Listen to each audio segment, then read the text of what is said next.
Imagine waking up to find the global economy has been put on a ventilator because a 21-mile stretch of water was suddenly choked off. What would you do if energy powering your city was held hostage by a silent wall of missiles and mines? This is the story of the invisible ignition, a moment where the world's most critical maritime vein was severed before anyone noticed. On the morning of February 28, 2026, the first streaks of fire from Operation Epic Fury crossed the Persian sky, signaling a power shift. While mainstream media debated domestic politics, the map of the Middle East was being systematically erased and rewritten in the dark. Before we go any further into the secret strategies that fueled this fire, you need to understand these high-stakes conflicts from the inside. Hit that subscribe button right now and join the few who see the truth before the headlines catch up. Also, like this video, to signal the algorithm that deep dive geopolitical analysis is the only way to navigate the coming chaos. Let that sink in. 20% of the world's total petroleum liquids pass through a narrow throat 34 kilometers wide. That is 20 million barrels of oil every single day, the lifeblood of civilization, flowing through a gap you could cross in minutes. To understand the gravity of the 2026 crisis, we have to look back at the historical blueprint of the 1991 Gulf War. In 1991, the coalition launched a 42-day air campaign that redefined the concept of air supremacy and left a regional power blind. In February 2026, military planners didn't just replicate that strategy, they refined it into a terrifying 38-day decapitation strike for the modern age. Under the direction of President Donald J. Trump and Secretary of Defense Pete Hegseth, the U.S. and Israel launched a lethal campaign. Operation Epic Fury wasn't just about destroying targets, it was about total elimination of Iran's defense industrial base and ballistic missile capabilities. By day 38, officials reported that 85% of that industrial base had been reduced to rubble, ending the nation's ability to manufacture war. This was the turning point that the experts said was impossible, a rapid-fire dismantling of a regional power's military infrastructure in weeks. But the kinetic strikes were only half of the story. The real war was happening in the water and the global markets. When the IRGC formally closed the Strait of Hormuz on March 2, 2026, shipping traffic plummeted by over 90% overnight. This wasn't a tactical maneuver. It was economic hostage-taking on a scale the modern world had never witnessed or prepared for. The International Energy Agency immediately sounded the alarm, warning that Europe was facing a collapse with only 6 weeks of fuel left. Think about that. A continent's flight capacity, its logistics, and its defense readiness were counting down to a hard zero. While the world focused on the headlines, the real cost was measured in the $435 million lost every single day the strait was closed. That is over $100 billion in annual trade value vaporizing into the salt air, while a naval blockade began to tighten.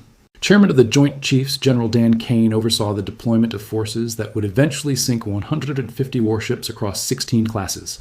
The Iranian submarine fleet, once a primary deterrent in the Gulf, was neutralized before it could even deploy its first torpedo. This was the mechanical reality of modern warfare, where technology and strategy converged to create a total vacuum of power.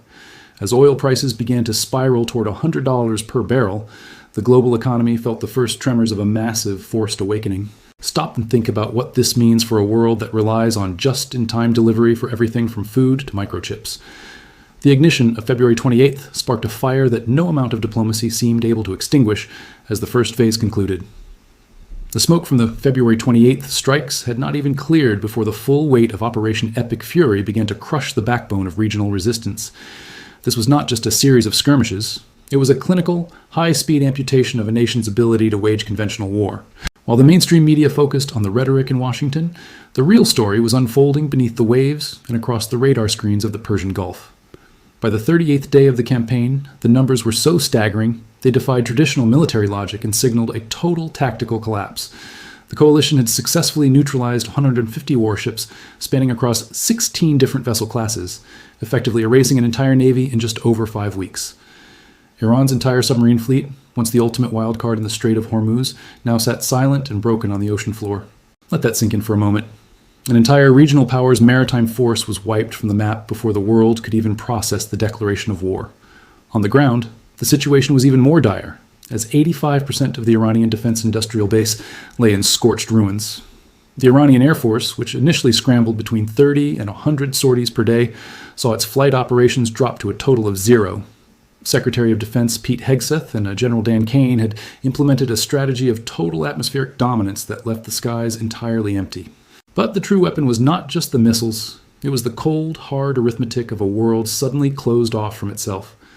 With the IRGC's formal closure of the strait on March 2nd, the Iranian economy began hemorrhaging an estimated $435 million every single day. Stop and think about what that means. Nearly $500 million in trade value evaporated every 24 hours, while the world watched from the sidelines. This was not just a local problem. The International Energy Agency issued a warning that chilled the capitals of Europe to their core. Data revealed that the entire European continent had exactly 6 weeks of jet fuel remaining before their entire aviation sector faced a total collapse. The just-in-time supply chain was no longer a modern convenience. It had become a strategic noose tightening around the neck of the West. This is the part that most analysts refuse to say out loud. The geography of the strait makes it the world's most vulnerable pressure point. To show you are tracking the actual tactical map and not the sanitized version on the news, comment the word Hormuz down below. By doing this, you are signaling the algorithm that deep strategic analysis is what the public actually needs to see to understand this crisis. As the global oil market stabilized at a punishing $100 per barrel, a desperate diplomatic lifeline appeared from the city of Islamabad. Pakistan's Prime Minister Shehbaz Sharif attempted to broker a ceasefire to stop the bleeding, a deal that briefly took effect on April 8th. But as history often proves, a peace built on exhaustion rather than resolution is destined to be short-lived and incredibly violent. The silence of the guns lasted only moments before Israel launched Operation Eternal Darkness, a massive strike targeting Hezbollah assets deep in Lebanon. With 357 killed in a single wave, including 92 in the heart of Beirut, the regional tinderbox was reignited with a terrifying new fury. The failed negotiations in Islamabad by April 12th signaled that the era of traditional diplomacy had officially been replaced by total kinetic force. The U.S. response was no longer about simple freedom of navigation. It was about the total strangulation of a regime through absolute isolation. The shift from airstrikes to a total naval blockade of all Iranian ports marked the beginning of a new, even more ruthless chapter. Stop and think about what it means for a global power to enforce a total material chokehold using only 10% of its naval capacity. This blockade would not just stop the flow of oil, it was designed to prevent iron, steel, and aluminum from ever reaching the shore. By cutting off these critical materials, the coalition ensured that the Iranian industrial base could never be rebuilt from the ashes of the first phase.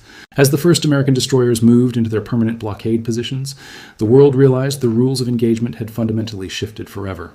The question now was not whether the regime would fight back, but whether there would be anything left to defend when the next sun rose. By April 8, 2026, the international community finally breathed a collective, if premature, sigh of relief. Pakistan's Prime Minister Shehbaz Sharif had managed the impossible, brokering a ceasefire that promised to pull the world back from a total energy collapse. For a few brief hours, it looked like the Strait of Hormuz might finally see the return of the 17 million barrels of daily crude oil traffic. But while diplomats in Islamabad celebrated a supposed victory, the gears of a much darker machine were already turning. This is where the standard news cycle misses the point entirely. The peace wasn't just fragile, it was an obstacle to a much larger strategic objective. Within days, the silence was shattered by the onset of Operation Eternal Darkness. Israel launched a devastating aerial campaign against Hezbollah in Lebanon, hitting targets with a precision that left the world stunned. In a single wave of strikes, 357 people were killed, including 92 in the high-density districts of Beirut. To the leadership in Tehran, this wasn't just a regional skirmish. It was a direct violation of the spirit of the Islamabad Agreement. By April 12th, the negotiations had completely disintegrated, and the IRGC moved to reclose the strait with their remaining coastal batteries. They walked into a trap set months prior. The American response this time was not a flashy air show. Instead, the Pentagon executed a pivot that most military experts didn't see coming until it was far too late to react. While the media focused on the skyrocketing price of crude oil, the U.S. Navy began a total material blockade of every Iranian port. This wasn't just about stopping the flow of petroleum liquids to the global market. It was about cutting off the very elements required for a nation to function as a modern state: iron, steel, and aluminum. Without these metals, the 85% of the defense industrial base destroyed in the initial strikes became a graveyard.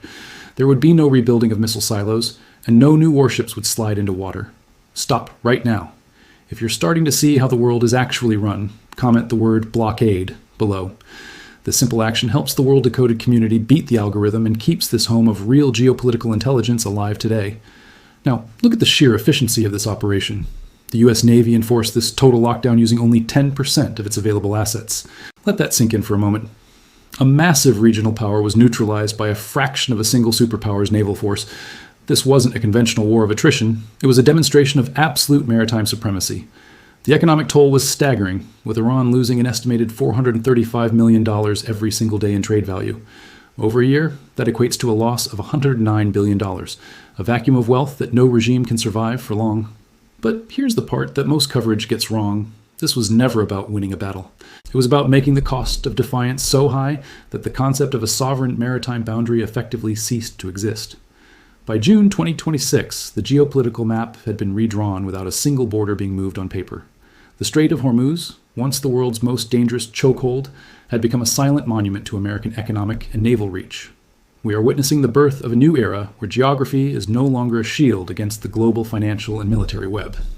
If you want to understand these shifts before they become history, you need to stay tuned to World Decoded. Subscribe to the channel and hit the like button now to support the only place for deep, unfiltered military analysis. We are left with one final haunting question. Is the era of the independent coastal state officially over, or have we just witnessed the first deployment of the ultimate weapon of mass economic destruction?